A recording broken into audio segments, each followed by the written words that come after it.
hidrogênio é uma descoberta recente e por isso não muito utilizada. O seu uso é através da célula de combustível e o seu produto final é a água. Para entendermos melhor, voltaremos ao passado e entenderemos por que seu futuro é tão promissor. A ideia surgiu em 1839 por um físico chamado William Grove. Ele sabia que passando a eletricidade através da água obtinha os gases hidrogênio e oxigênio. Resolveu então fazer o processo reverso e conseguiu, combinando hidrogênio e oxigênio para formar a eletricidade de água. Esse esquema mostra que Grove fez usando os eletrodos de platina e ácido sulfúrico. Mas a sua invenção não tinha muita aplicação prática naquela época. A célula de combustível só começou a ganhar vida no final dos anos 30, quando Francis Bacon desenvolveu células de combustível de eletrólito alcalino. Mesmo sendo uma ideia antiga, a célula de combustível ficou conhecida com a NASA, indo para o espaço com os projetos Gemini e Apollo. Tudo que a NASA precisava era de combustível eficiente, leve e com grande relação entre energia e peso, o hidrogênio. A célula combustível ainda sofre pesquisas e testes, o que é bom, pois atualmente ela apresenta grandes vantagens, no futuro será ainda melhor. Muitas substâncias podem atuar numa célula de combustível, mas a melhor delas é o hidrogênio. O sistema opera em eletrólise reversa, combinando os átomos de hidrogênio e oxigênio formando a água. O ar já possui o oxigênio, mas como obter o hidrogênio? Bom, hoje o hidrogênio é produzido a partir de gás natural, o que anula seus benefícios ambientais, além de sair caro demais. Vamos conhecer outras alternativas a seguir. A nova técnica usa o calor do Sol para separar as moléculas de água em hidrogênio e oxigênio. Tudo começa com o formato da usina termosolar, já bem conhecido, no qual a luz é concentrada por espelhos em um ponto focal único no topo de uma torre central. A torre recolhe o calor gerado pelo sistema de espelhos, que chega a 1350 graus Celsius.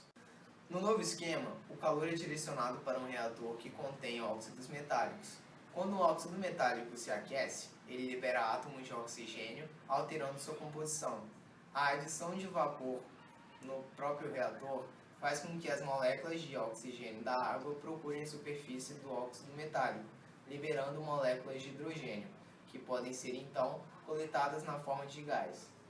Uma das maiores inovações desse sistema é que não há qualquer oscilação de temperatura. Todo o processo é feito simplesmente virando a válvula de vapor para ligada ou desligada. O método de produzir hidrogênio tem o mesmo princípio de uma usina termosolar, mas a partir da água e da ferrugem. Na reação é usada uma célula solar de baixo custo. As placas de gerador de hidrogênio, elas produzem elétrons condicionados pela luz. E eles quebram as moléculas de água e o hidrogênio é liberado. Enquanto isso, o oxigênio ele se liga a um óxido semicondutor. A novidade é que a célula usada é o óxido de ferro, que é estável e barato. O princípio básico para a obtenção do hidrogênio é o mesmo, a eletrólise. Mas o que é isso? Eu vou fazer mais do que dizer, eu vou mostrar. No relatório dizia que haveria duas experiências, uma falando sobre física e outra sobre química. Mas por conta do tempo, vamos mudar para uma outra experiência mais interdisciplinar. De início, é bom saber que a eletrólise ocorre com uma corrente elétrica contínua entre dois eletrodos. Nesse experimento, nós usamos hidróxido de sódio, que serve para dar condutividade elétrica à água. Colocando os eletrodos energizados na solução, é o quebra das moléculas de água. Lembrando que na quebra de ligações, precisa de absorção de energia. Por isso que eu usei uma fonte de 12 volts para quebrar a ligação. Vamos ao experimento?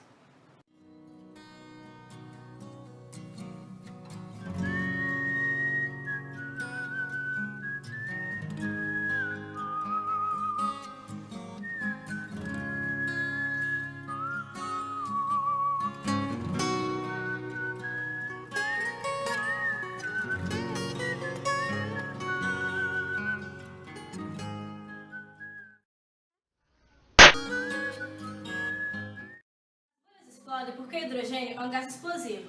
Além disso, quando ele explode, ocorre uma nova reação química com o gás oxigênio do ar, formando novamente água. Sabemos que na formação de ligações há liberação de energia.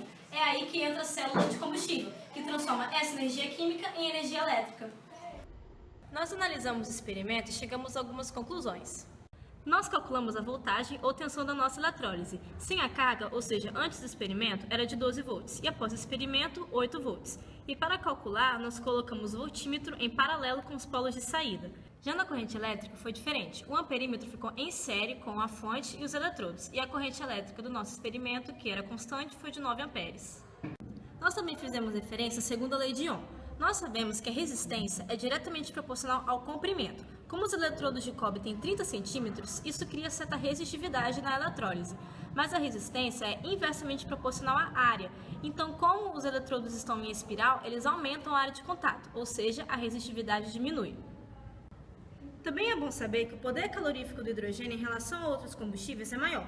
Logo, seu uso na célula de combustível gera energia elétrica de boa qualidade. A célula que nos importa aqui é de membrana de permuta protônica, que utilizam os prótons H+ para se combinar ao gás oxigênio, enquanto os elétrons do hidrogênio geram corrente elétrica.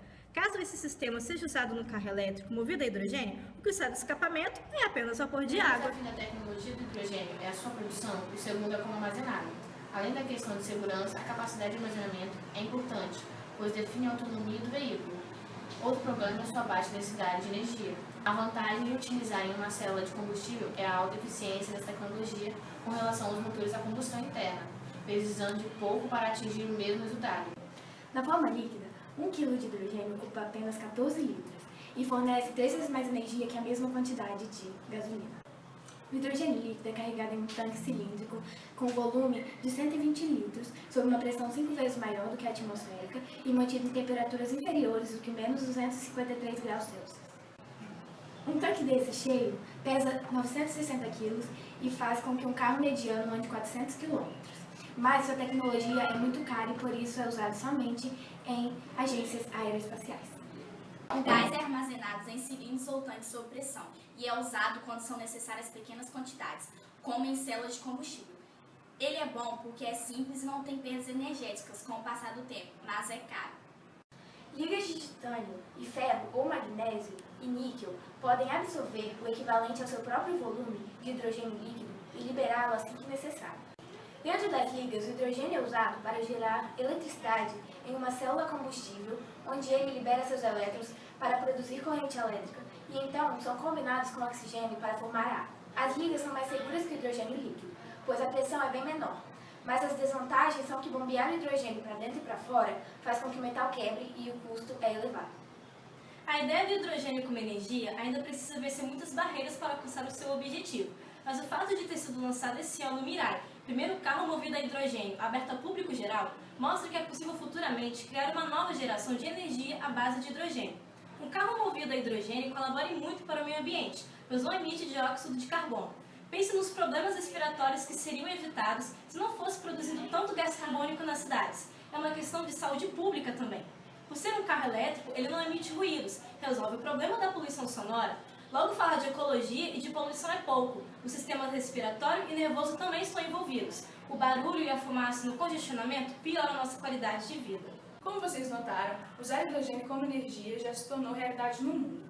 Hoje, cerca de 63% das emissões globais de CO2 derivam do uso de combustíveis fósseis para a geração de energia e para o transporte. Esses dados foram coletados de um gráfico que mostra o aumento de queima de combustíveis fósseis e isso é muito preocupante. Por isso, o objetivo do nosso trabalho é apresentar as ideias atuais de geração de hidrogênio para os veículos elétricos e híbridos. Ao comparar os combustíveis alternativos, deve-se levar em conta as etapas de produção, industrialização e consumo. A análise dos custos dos combustíveis envolve desde o processo de origem até o rendimento dos mesmos. Por enquanto, vamos considerar apenas o consumo. Nós comparamos um carro movido a eletricidade comparado a outro movido a gasolina e diesel. E o resultado é surpreendente. Essa é a relação de quilômetro rodado a cada R$1, mas essa fonte é de 2009 e como o preço da gasolina aumentou e muito, imagine o quão ruim isso seria. A análise dessa tabela conclui que o rendimento de um carro elétrico é muito maior. O problema da autonomia é resolvido com uma célula de combustível, mas ainda há o fator do preço, pois o valor do Mirai, por exemplo, custa R$170 mil no Japão. É claro que com o real desvalorizado também não dá para ficar surpreso. Mas com o incentivo dos países desenvolvidos, é possível sim alimentar a esperança de que um dia possamos usar um carro movido a hidrogênio. Mas sabia que não é só no carro que podemos usar hidrogênio? Só que esse é um assunto que vai ter que ficar para a próxima fase.